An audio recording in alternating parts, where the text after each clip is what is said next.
ব্যাংককে বিমস্টেক সম্মেলনের ফাঁকে বাংলাদেশের প্রধান উপদেষ্টা অধ্যাপক ড মোহাম্মদ ইউনূস ও ভারতের প্রধানমন্ত্রী নরেন্দ্র মোদি আধা ঘণ্টারও বেশি সময় ধরে দ্বিপাক্ষিক বৈঠক করেছেন। বৈঠকে বাংলাদেশের পক্ষ থেকে শেখ হাসিনার প্রত্যর্পণ সহ বিভিন্ন স্বার্থ সংশ্লিষ্ট বিষয় তুলে ধরা হয়।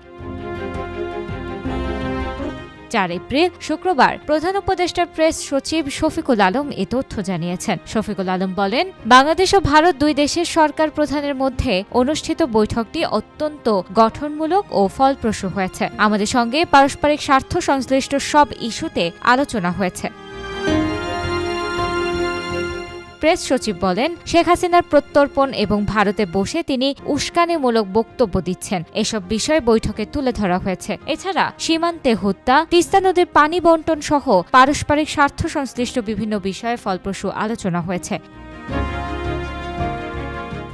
অন্তর্বর্তীকালীন সরকারের দায়িত্ব গ্রহণের পর প্রথমবারের মতো অধ্যাপক ইউনূসের সঙ্গে ভারতের প্রধানমন্ত্রীর বৈঠক হল। বিমস্টেক শীর্ষ সম্মেলন উপলক্ষে ড মোহাম্মদ ইউনূস ও নরেন্দ্র মোদি বর্তমানে ব্যাংককে অবস্থান করছেন। 2 থেকে 4 এপ্রিল ব্যাংককে বিমস্টেক সম্মেলন অনুষ্ঠিত হচ্ছে।